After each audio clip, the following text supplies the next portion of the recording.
அனைவருக்கும் வணக்கம். ஆர்ஏ லா information YouTube channel மூலமாக இன்று சட்ட தகவல். அதாவது தனிச்சட்டம் என்றால் என்ன, தனிச்சட்டம் எப்படி நிறைவேற்றுறாங்க அப்படின்னு சொல்லிட்டு சீனியர் அட்வொகேட்டான ராமச்சந்திரன் கேட்போம். நான் வணக்கண்ணே. வணக்கம். தனிச்சட்டம்னா என்ன, அது எப்படி நிறைவேற்றுறாங்க, தனிச்சட்டம் என்னென்னலாம் இருக்குண்ணே, அது மக்களுக்கு எளிய சொல்லுங்க. எளிய வகையில புரியக்கூடிய வகையில தனி சட்டம் என்றால் என்னன்னா, ஒரு மாநிலத்தில் சட்டத்துறையில் நிறைவேற்றப்படும் சட்டம் தான். அதாவது எம்எல்ஏ எல்லாம் ஓட்டு போடுவாங்க. அந்த தீர்மானத்தை, அந்த மசோதாவை எடுத்துக்கொண்டு கவர்னர் ஒப்புதல் கொடுக்குறாரு. கொடுத்த பிறகு அது தனி சட்டமாக ஏற்றப்படும். அவ்வளோதான், எளிய வகையில் சொல்லிட்டேன். அது எடுத்துக்காட்டாக என்ன சட்டம் சொல்லுங்க. எடுத்துக்காட்டாக பார்த்தீங்கன்னா, ப்ராகிபிஷன் ஆக்ட், தமிழ்நாடு ப்ராகிபிஷன், மதுவிலக்கு, தமிழ்நாடு மதுவிலக்கு. அதாவது அந்நிய மாநிலத்தில் புதுவையில் இருக்கிற சரக்கு எடுத்து தமிழ்நாட்டுக்கு எடுத்துகிட்டு வந்தால் தமிழ்நாடு ப்ராகிபிஷன் ஆக்ட் வழக்கு தாக்கல் பண்ணுறாங்க.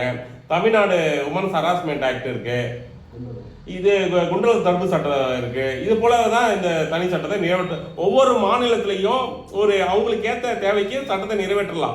இப்போ இந்த ஆணவ படுகொலை சம்பந்தமாக நேற்று முதலமைச்சர் அறிவிச்சிருக்காரு. அது சம்பந்தமாக கொஞ்சம் சொல்லுங்க. தமிழக அரசு முதலமைச்சர் ஆணவ படுகொலை தொடர்ச்சியாக நடந்து கொண்டு இருக்கிறது.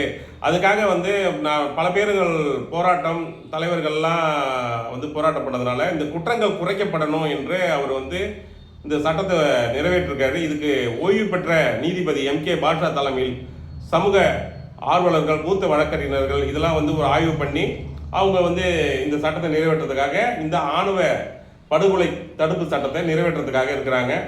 இந்த சட்டத்தை நிறைவேற்றுறதுக்கு, அதாவது சட்டத்தை மாநிலவையில் நிறைவேற்றுறாங்க.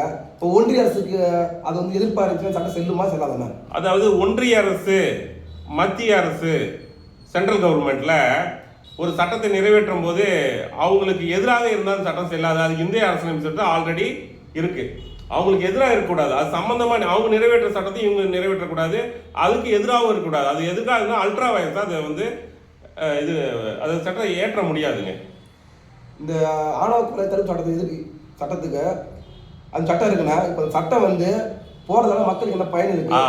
இது நல்ல ஒரு கேள்வி. அதாவது தொடர்ச்சியாக குற்றங்கள் ஒரு சில இடத்துல குற்றவாளிகள் தப்பிக்கலாம்.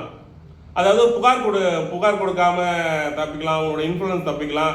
இந்த ஆணவ படுகொலை தடுப்பு சட்டம் அவங்களுக்கு உடனடியாக எஃப்ஐஆர் பதிவு செஞ்சு யார் புகார் கொடுக்கறதுன்னு ஒரு கேள்வி வந்துடும். குடும்பத்துக்குள்ளே ஒரு மரணங்கள் ஏற்படும் போது யார் புகார் கொடுத்து அவங்க மேல தண்டனை வாங்கி கொடுப்பாங்க. இதுவே ஆட்டோமேட்டிக்காக இந்த ஆணவ படுகொலை தடுப்பு சட்டம் தான் ஆட்டோமேட்டிக்காக எஃப்ஐஆர் பதிவு செஞ்சு அவங்க மேலே தண்டனை வாங்கி கொடுப்பாங்க. இதனால குற்றங்கள் குறையும்.